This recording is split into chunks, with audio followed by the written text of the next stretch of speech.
السلام عليكم ورحمة الله وبركاته. الحمد لله الذي نحمده ونستعينه ونستغفره ونؤمن به ونتوكل عليه. أما بعد. அன்பிற்குரிய அல்லாஹ்வின் நல்லடியார்களே, அன்பு சகோதரர்களே, நாம் தொடர்ச்சியாக பார்த்து வரக்கூடிய துஆக்களினுடைய திக்ருகளினுடைய தொகுப்பில் இன்று நாம் பார்க்க இருக்கின்ற விடயம் என்னவென்றால், நாம் இந்த துஆவை 100 தடவைகள் ஓதி அல்லாஹ்விடம் பிரார்த்தனை செய்வோம். அல்லாஹ்வினுடைய உதவிகள் நம்மை வந்தடையும்.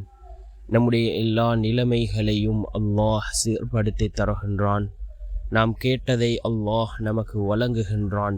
அப்படிப்பட்ட மிகச்சிறந்த ஒரு துஆவை தான் நாம் இன்றைய வீடியோவில் பார்க்க இருக்கின்றோம்.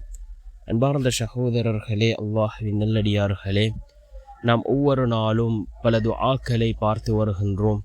இந்த துஆக்களை ஓதக்கூடிய சந்தர்ப்பத்தில் யகீனோடு இஹ்லாஸோடு நாம் இந்த துஆக்களை ஓதுவோம்.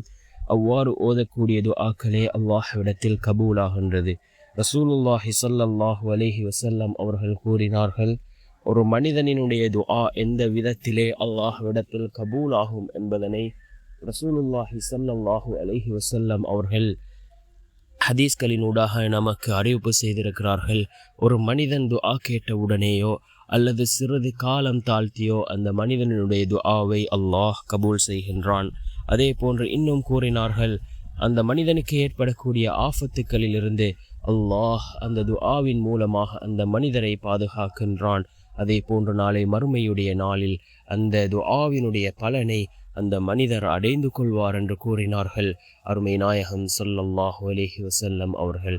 அன்பார்ந்த சகோதரர்களே, அல்லாஹ்வின் நல்லடியார்களே, நாம் அதிகமாக துஆக்களை கேட்போம்.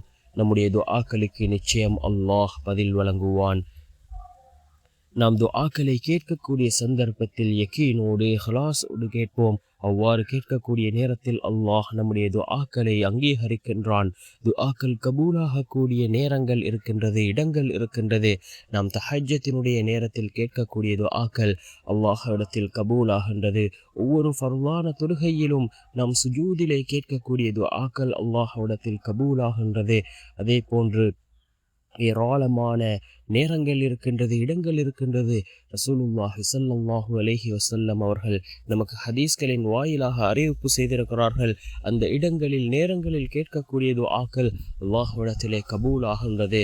நாம் இந்த துஆவை ஓதுவோம். மிக முக்கியமான ஒரு துஆ, யா ஹய்யு யா கய்யூம் பிரஹ்மதிக அஸ்தகீஸ், யா ஹய்யு யா கய்யூம் பிரஹ்மதிக அஸ்தகீஸ் என்று வரக்கூடிய இந்த துஆவை நாம் குறைந்தது 100 தடவையாவது ஓதி அல்லாஹ்விடம் பிரார்த்தனை செய்வோம்.